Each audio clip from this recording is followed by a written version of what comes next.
What's up everybody? It's Donnie at PG Hat Company. Today I'm going to do a little video or maybe a long video of our complete process A to Z on how to make a real top grain sewn on leather patch hat.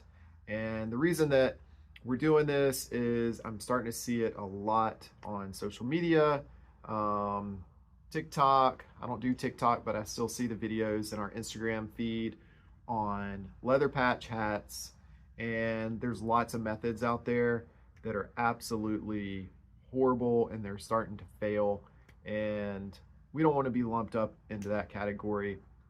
So I'm not even going to talk about those processes that I'm seeing online. I just want to focus on how we make our products, and I want to show you guys that there are companies out there that take a lot of pride and they really strive to give you the best of the best, and that's what I'm going to do today. We use real top grain American steer full leather hides. We seal them, we condition them, we sew them on, and I want to show you how we achieve that with our method. Hopefully it'll help you guys, and I don't want to see anybody go down the road of taking any shortcuts and your business failing because your patches are failing and your products are failing. So I'm going to dive into this, and we're going to run one of our Chasing Birds leather patches that you see here, and just give you guys a little bit of an educational outline on why we do the things that we do. If you want to have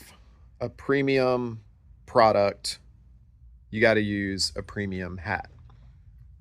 Richardson 112, obviously, if you're even watching this video, you know what a Richardson 112 is. It's the top selling hat in the United States. That would be safe to say. So we are a direct dealer for Richardson since we've got our brick and mortar store now. So we've got our Richardson 112s inside of our store. The Richardson 115, which is the low pro.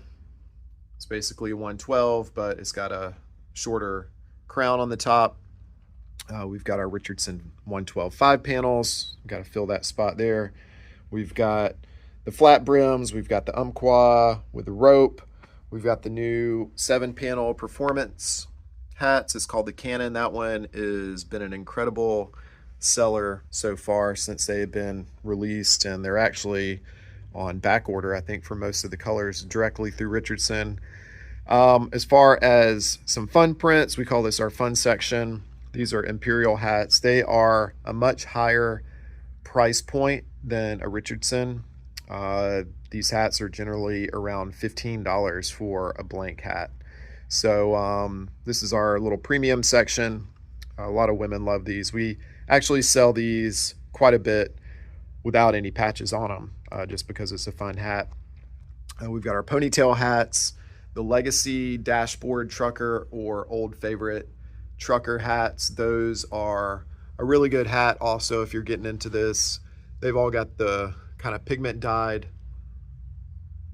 material on there that is really worn, so it pairs really well with a leather patch. It gives that real kind of rustic vibe that most people are looking for. Yupong, a lot of people are like, Yupong is, is that a cheap brand? But it's the same company as FlexFit. Gotta fill this hole. But FlexFit and Yupong, same manufacturer. And if you're trying to sell a Yupong to one of your customers, or if they're curious about it, the Columbia PFG line that you see in Dick's or Academy, that's what hat that is. Same with Costa Del Mar. They use the Yupong 6606, the classic trucker. They've got some really nice water camos and the multi-cams that Richardson doesn't have as much of. So the Yupong 6606 is a good one. The Flex Fits, we've got the flat brim Flex Fits as well. Some new Richardson hats on this section, but just make sure you're giving your client or your customers a premium hat and not something that is just going to look cheap. Into our production room here, the first thing you'll see is our Jack S5 sewing machine. We have been using this almost a year now. Gonna be honest, I was a little terrified to start sewing patches onto hats just because our leather adhesive had worked so great over the years, and we still do that. We give our customers the option. This is kind of my little workstation over here. That's my glue pot sitting right there on my dirty work table. That's just from all the glue and the sprays that we use, but we still do our traditional leather adhesive method. We just offer our sewing as a premium upgrade, and it's been doing really well. I've sewn a few thousand hats already since launching this back in August of 2023. So I'm going to show you how that works in a minute. I'm going to talk to you about what's in that bottle, what's in that bottle, what's in that bottle, and what we do with that. So I'm going to walk you to our back room back here. This is part of our back stock. This is more of our back stock. We've got a bunch of shipping boxes back here that we've got to get put up into our little mezzanine walkway upstairs. But I've already got the file pulled up for our Chasing Birds hunting brand that we had trademarked about a year and a half ago, and we actually just got an email yesterday that all the trademark stuff is officially clear and 100% live. So it is a very long process. I grew up bird hunting right down the road from where our store is, so this brand is kind of our legacy brand. But I'm going to show you, this is our light burn software that came with our Thunder Laser, and it's a lot more technical than in the Glowforge software or the Glowforge app. So all the settings are completely different. We'll do a whole nother video on light burn settings, but today I just want to show you the process of how we make a hat. So I've got my artwork here. If you see the different colors, it's my little settings down here. I've had to really dial everything in. So the black, which is this right here, is engrave, and then the yellow is going to be our thick border that I run the stitch through, and I could do that as a regular engrave just like the black, but I've got the yellow set up as a flood fill, so it just fills that area in a lot faster. And then the red is set up as cut, so you can see over here, engrave, flood fill, cut. You can click the little monitor preview. It shows you how it's going to look, shows you the time that it's going to take. You can push play and it shows you the whole process of how it engraves, and there's the flood fill and the cut. We'll close that out. I've got our rust leather hide loaded up over here, and I've got all the links down below that'll take you directly to the Weaver Leather website. That's where we get our leather, our sealants, our glues, everything. But the leather I'm using today that is in our Thunder Laser is the Red Rock Rust, and we've been using this pretty much since day one. It's our most popular leather color. It seals really nicely, it sews really nicely, and it engraves. That's a big job that we've been trying to get finished up. It's 200 hats, and hopefully we'll get those out of here today or tomorrow. But I'm going to show you the engraving and the cutting on this, and I'll just hold the phone over there while it does its thing, and I'll shut my mouth. So I'm just going to hit start. Got the red light as a go.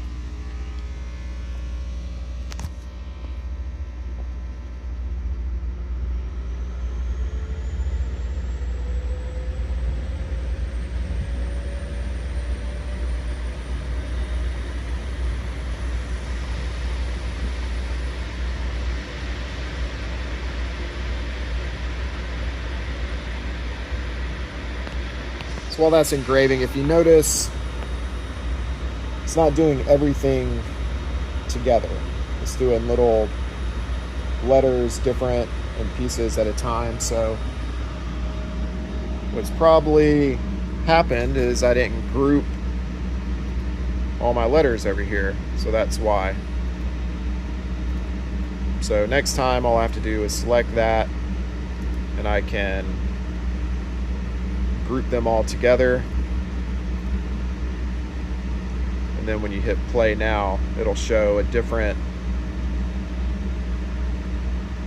engraving order, but I don't think it changed the time much. I think it was still 3 minutes and 42. I can't remember what it said, but if you're wondering why it's engraving kind of all over the place, I forgot to group them in together, but it doesn't make a difference in the end.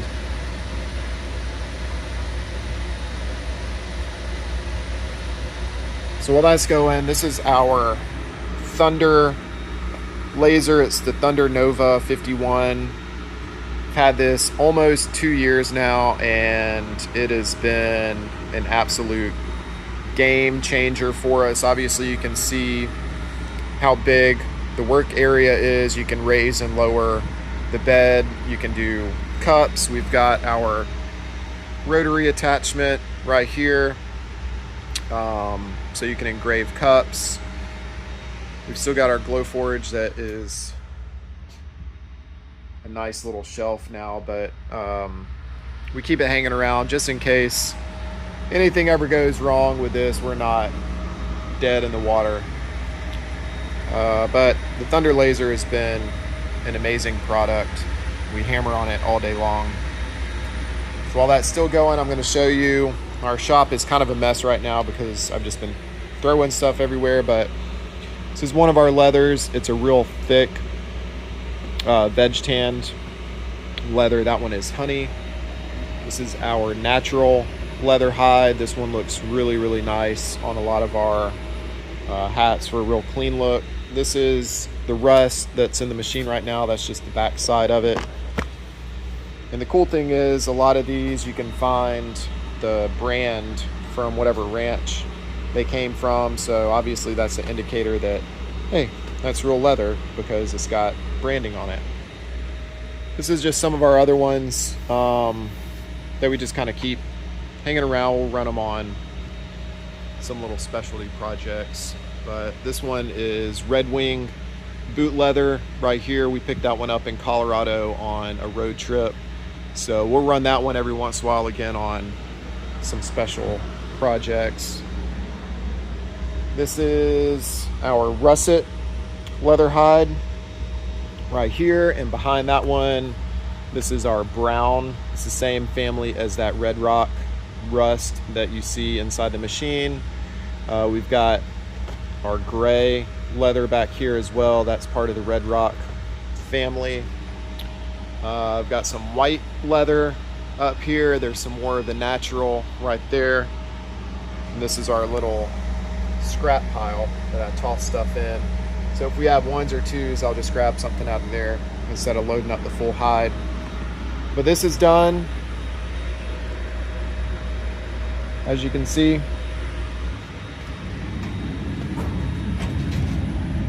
And this leather I mentioned a minute ago about veg tanned. This is a chrome tanned leather hide. There's lots of misconceptions about that, so that'll be another video for another day. But we've been running chrome tanned for a number of years. Our machines have never died on us. We've never had, you know, any mechanical failures on anything.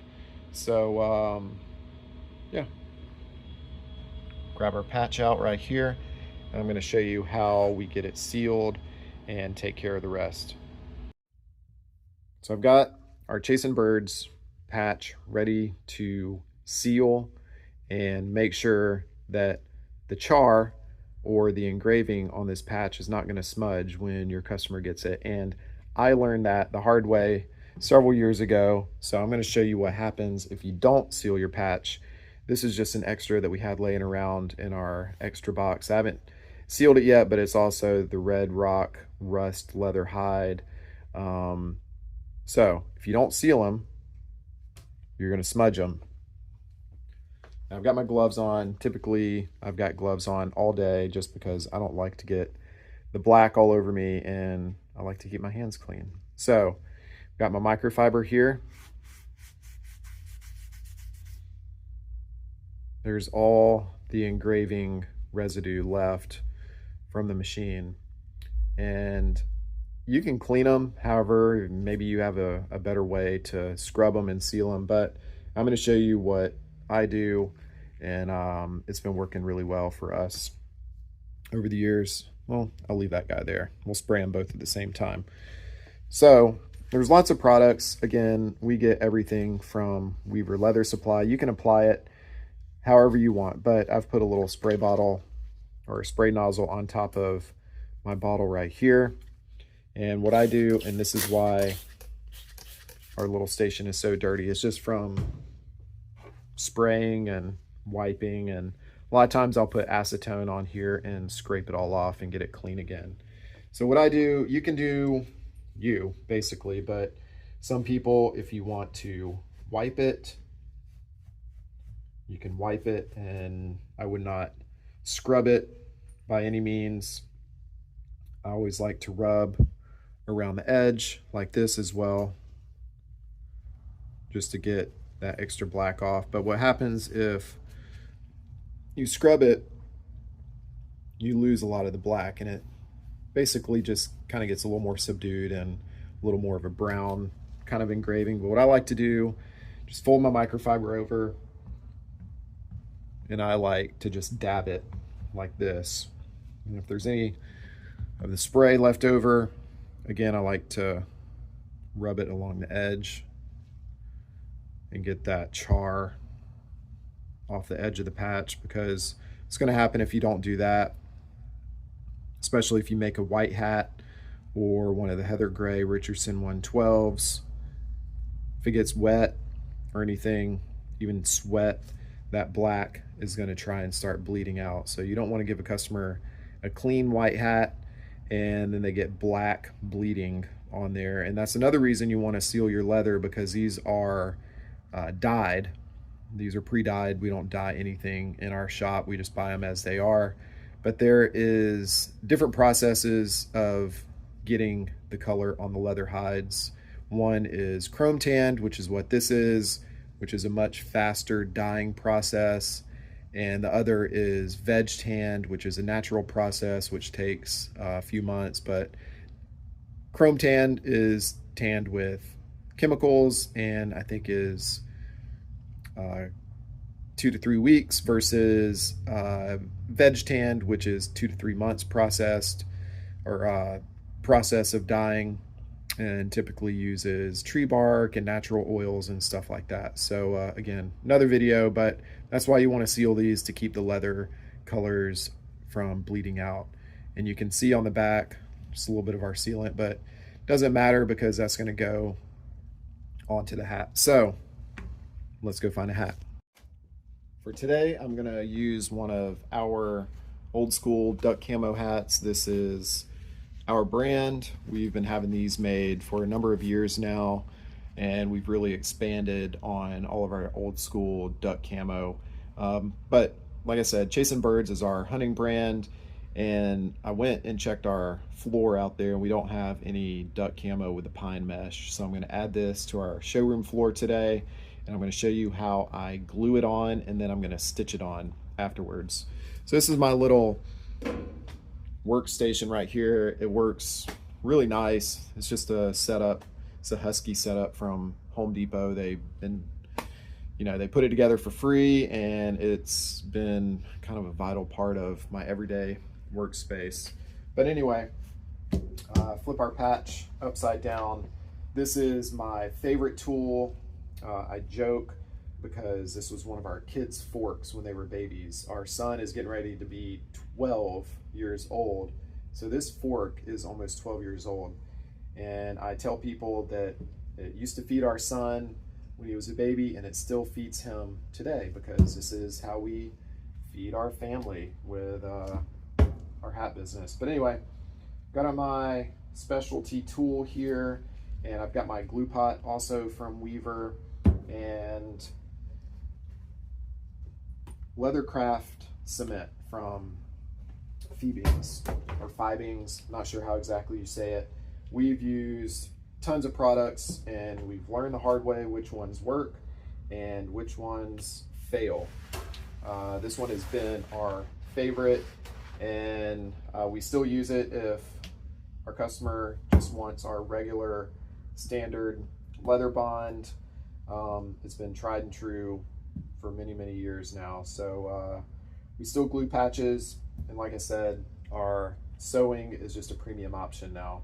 So anyway, we've got this glue pot. It's got nice little rubber bristles on the bottom. I don't know how well you can see them, but we had another glue pot and the bristles were horsehair, I believe, and it worked great until it didn't. The bristles would come out, get on the back of the patch, and it just seemed to get a little more kind of clumped up and didn't last as long. We kept having to replace the head, but this one I actually had it for about 2 years now. So anyway, get a little bit off and you just paint it on the back. And again, this method would be either for our gluing only or sewing. We make everything the same way up to this point.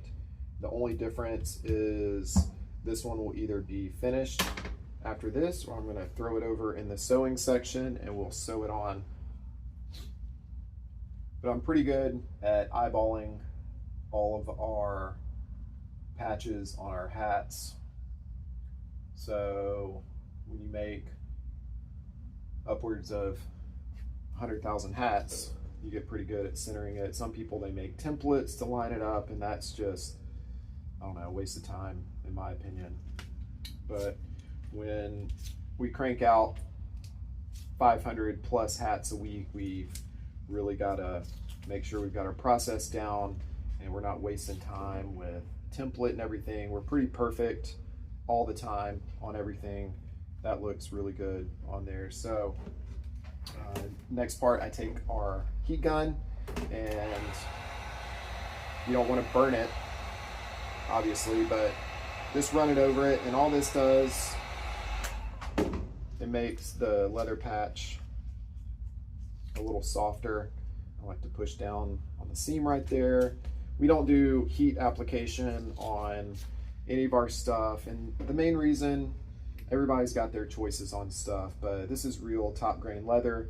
Just put our leather sealer on it. I'm about to put another conditioner sealer on it, and I don't want to put 350 degrees on top of our leather. And a lot of times what you also run into working with real leather, if you put extreme heat on it, it's going to shrink the patch. So if you just stuck this on your hat and you're pressing it on there, sometimes you can have a little bit of residue of any adhesive or anything from where the patch shrinks, and it leaves a small line. I've never done that method, but it's just stuff that you know, during our trial and error days of leather patches and watching other videos, and that's just what we've learned. But you do you. This is how we do us. So I've got the patch on there now, and I'm going to show you an extra step that we like to do. It's called our secret sauce. I take this, just put a little bit on our microfiber, and I sealed that. As you can see, I can wipe it, and you don't get all that black residue like before we sprayed it. But what I'm going to do this again, just have a little bit on the microfiber, very lightly. I like to rub it on there, and it gives it a nice sheen, and then you get a little bit extra of any leftover char from the engraving on there. A lot of times I won't even do any extra wiping. I'll just wipe it and I'll leave it just as it is. Like I said, if this was just our standard leather bond, it would be ready to go. You don't want to shove it into a box immediately. You just want to make sure your sheen dries and that your patch stays down all around the edges. And this one is really good. Now I'm going to show you how to stitch this on. Got our hat at our sewing machine station, and like I said, I was really a little bit nervous and wondering if purchasing this machine was a good investment for our business. And Yes, it was. We built our brand way before adding this on. So there's the old saying, if it's not broke, don't fix it. We didn't really fix anything. We improved.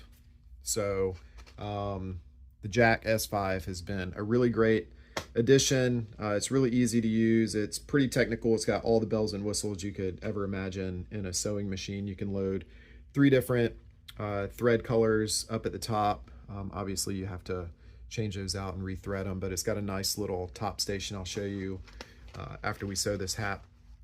But this is a post sewing machine, meaning it's got a post on it. It's not a flatbed. Some people stitch hats on flatbeds. The legacy hats that I showed you earlier, the unstructured hats, they'll just kind of squish them under there and sew the patch on.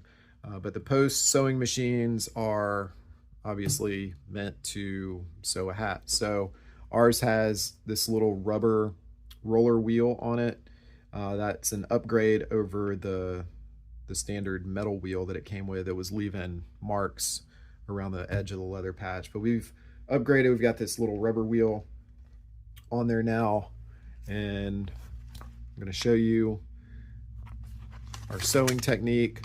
Obviously, always remember to take that out of the back, and you may or may not learn the hard way on that one day as well, but at least it's just paper and you can tear it out. So underneath I've got a little lever that I operate with my knee where you can raise and lower the wheel right here. If you're changing your needle or your bobbin thread that's up under there, you can move the wheel out of the way, but just want to make sure that that's clicked over. Another tip, always make sure you flip your sweatband down.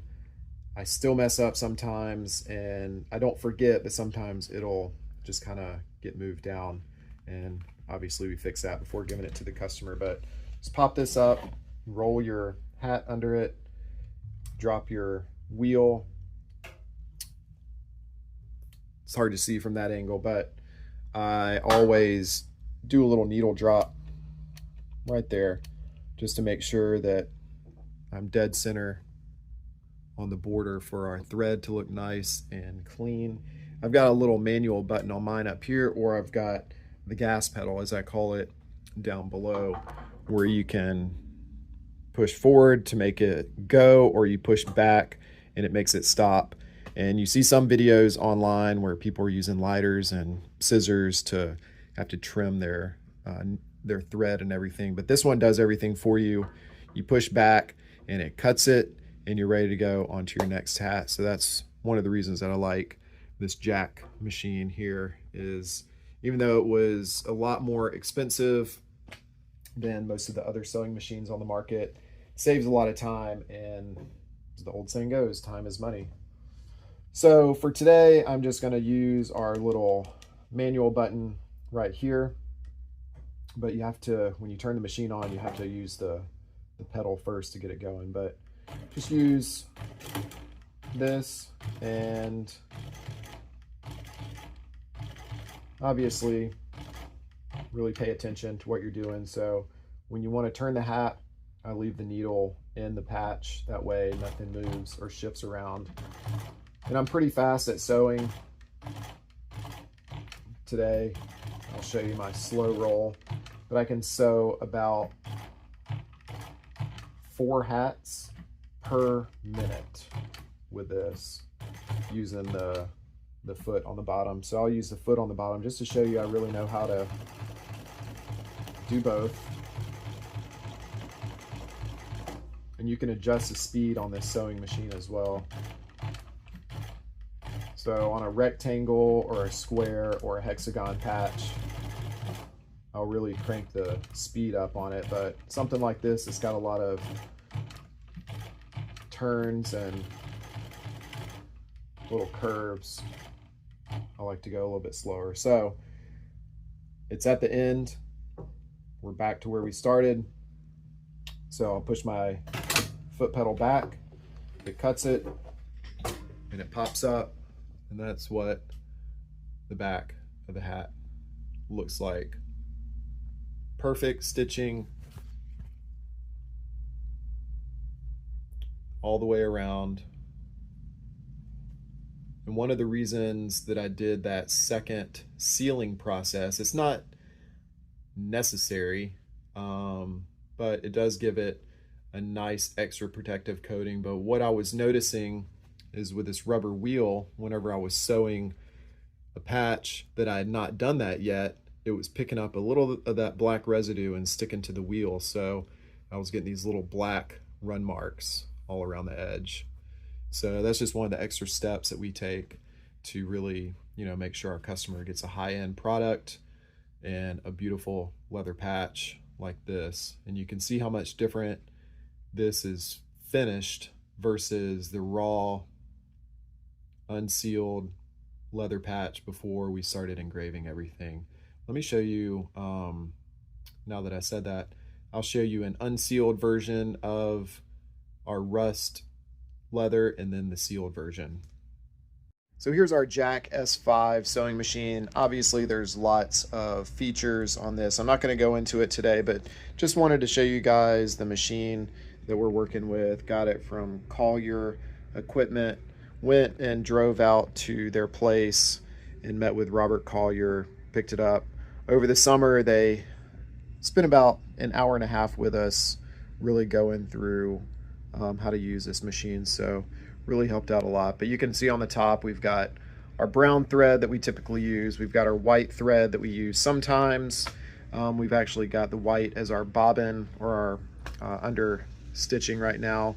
And then sometimes we'll use the black. But those are the three colors that I use most of the time, so they just stay in their little homes up there. But maybe I'll do a Jack educational video in the near future. But this is our machine that you just saw us use.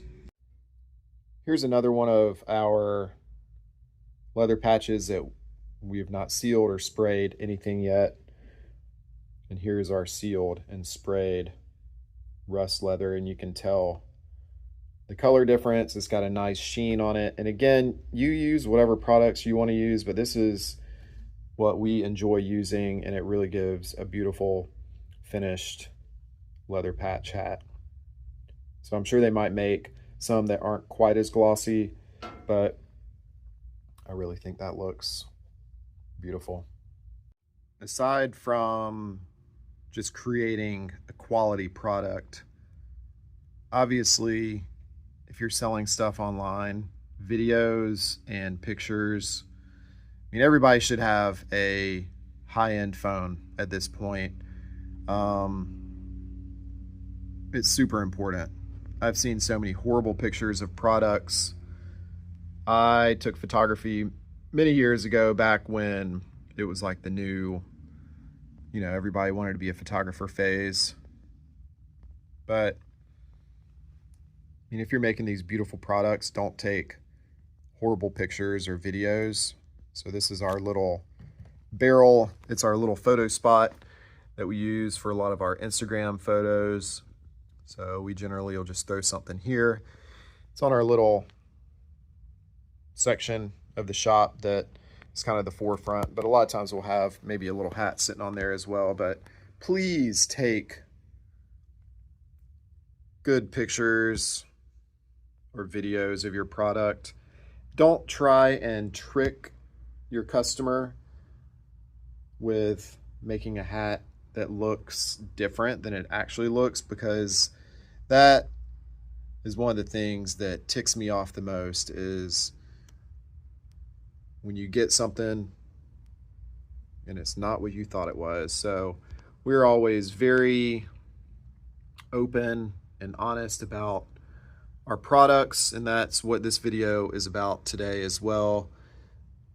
We always take up close pictures of the stitch work, of the engraving. It's a nice 3 to 4 ounce leather. That's typically the thickness of the leather that we run. There's some really thin stuff out there that just looks horrible, because what happens is you'll see that thin leather, it'll show seams on hats. And if it's too thick, you've got this really massive chunk of leather on a hat. So 3 to 4 ounce is my personal suggestion. I wouldn't go over 5 ounces, honestly, but yeah, that looks pretty good there. Hopefully you guys enjoyed this video. Hopefully it taught you something. Maybe it saved you a few steps. Maybe it saved you some frustration on something that you were working on. But more than anything, I wanted to show you guys how PG Hat Company makes the hats that leave our shop. We do not take any shortcuts on anything that we do. We really focus on quality, craftsmanship, take the time to do it right.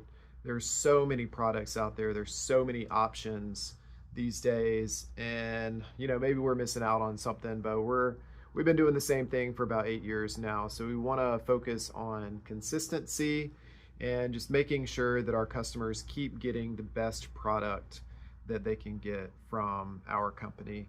And just be careful with what you're purchasing, the materials that you're using. It reminds me of about 10 years ago, everybody was going out and getting a Cricut and cutting vinyl and making these custom cups, and everybody was a cup shop. And then everybody got heat presses and they got heat applied vinyl, and then everybody was a shirt shop. And now there's all these leather products and leatherette products and heat backed products and sewn on products and all sorts of stuff, and everybody is a hat shop now. And I mean, I tell everybody, anybody can make a hat, but how well can you make that hat, and what kind of quality is the hat being made with? So those are just the things. If you're starting out doing this, start out strong and make sure whatever you're making now is going to be the same thing that you're making 2 years from now. And make sure whatever you're using now isn't going to fall off the customer's hat, 1 to 2 weeks from now, 1 to 2 months from now, or even 1 to 2 years from now. A lot of our hats have been through just rigorous testing. There was a silly video I made a few years ago with me running over the hat, with me beating it with a hammer, putting it in our swimming pool, putting it in the dishwasher, putting it in the washing machine, letting our dog chew on it, and the patch it stayed on long before we were sewing, and using the same leather adhesive that you saw today. So just make sure you do your work, you watch videos. I'm sure there's tons of educational videos out there where you can research different backings and different heat presses if you're going that route, and different glues, different sprays. There might be some better ones out there that you can even suggest to us. So if you've got a suggestion, just drop it down in the comments below. Just let us know what you thought of our method, and we appreciate you taking the time to follow us and to watch this other new video.